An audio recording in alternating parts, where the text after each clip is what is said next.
Hi, this is Hazley here. Tonight I'm talking about COPD and resources that I found to support a person that has COPD or a recent diagnosis and the family members of someone with COPD. So first I want to talk about Medicare or home health requirements, which I know Wendy definitely talked about in class. So that's really good information to have, but I just wanted to talk about that again because, yeah, definitely great things to know. So the patient needs to be homebound. The patient needs to be under a physician's care, and the patient must have required medical services and treatments. So that is the standards to be under Medicare's home health. The website I found was informedhealth.org. I prefer .org or .gov or sites like that. So yeah, I'll give the overview of what the site has to offer about helping you with COPD and managing this condition. So it talks about non-drug treatments and different holistic options. It talks about everyday life coping with a new diagnosis of COPD. It talks about what are signs of the early stages of COPD, disease progression, coping strategies, action plans, which are really important to have for you and your family and support. So the role that the disease plays in your life, how it affects your relationships, families, partners at home, and your friendships, so interpersonal relationships. It talks about what options your family members might have for support, and what specialized outpatient palliative care looks like, and I'll explain the difference between palliative care and hospice because I think that's definitely important to know, especially in our profession. And it does talk about what do palliative care units or hospice involved. So what can help you cope with COPD? Basically, for many people, COPD is a pretty serious life-changing diagnosis. So the impact of COPD changes your quality of life, and it depends on your stage of the disease and when you get diagnosed. Some people have it for a long time and get diagnosed later on in the process. Other people, find out they have it early on. So it's different levels of management, different levels of care. What are the signs of COPD? Well, your whole life changes, and the things you might usually do turn into things you do with limitations, You might have trouble breathing during strenuous exercise, and you might have been an athlete, and that may have changed. You might feel fatigued, short of breath. You might have, been able to go get groceries, and now you have anxiety because you can't breathe, and that changes your life and your perspective. So, yeah, it is really important to find ways to do things in the household and make things work for you. So a lot of people go and see the doctor when they start experiencing acute shortness of breath. And yeah, they get this diagnosis, and it's really important to know about exasperations and flare-ups because you'll better know how to manage them, especially if there's environmental factors or things you can change in your environment. That's a huge trigger for people with chronic obstructive pulmonary disease. So whether it's chronic bronchitis, emphysema. So yeah, knowing what triggers your flare-ups.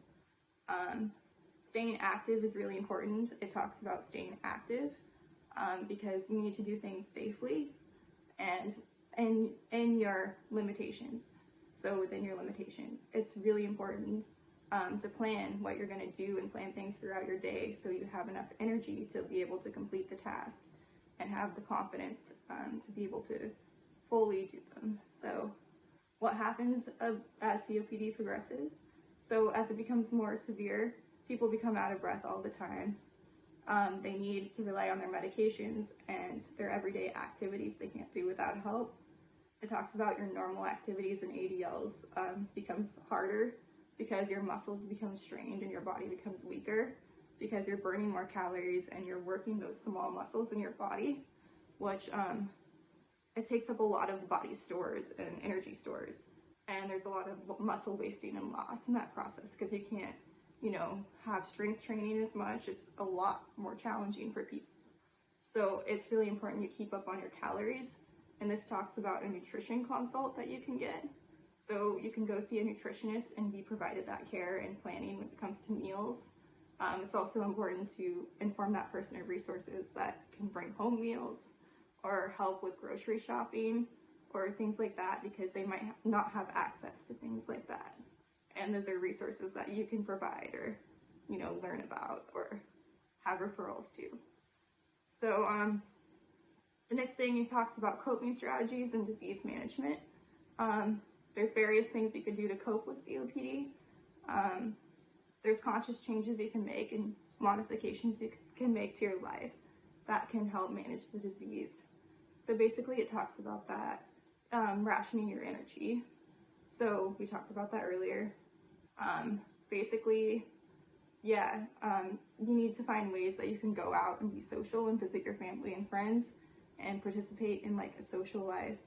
It talks about having the use of a phone or the internet or different types of platforms to connect with friends and have that support and maintain your social life, because you don't want to become isolated, because often with this diagnosis you're more prone to things like isolation and withdrawal. So being able to find people who are empowering to you and encouraging can be really important. So basically it talks about medication and regular exercise and planning your physical fitness, and having transportation is really important, because your mode of transportation might change. You might have taken the bus or public transport, and instead it's time to plan something else, or having transportation for you, or different ways to get to different activities. So an action plan is really crucial. An action plan is a plan that you have that's different protocols that you follow if you're having symptom exasperation and stuff like that. It talks about when to change your medication dose, or what to do if you have acute respiratory distress or failure, and when to go seek help. And having the family involved in planning this is really critical. They're your support and your caregivers.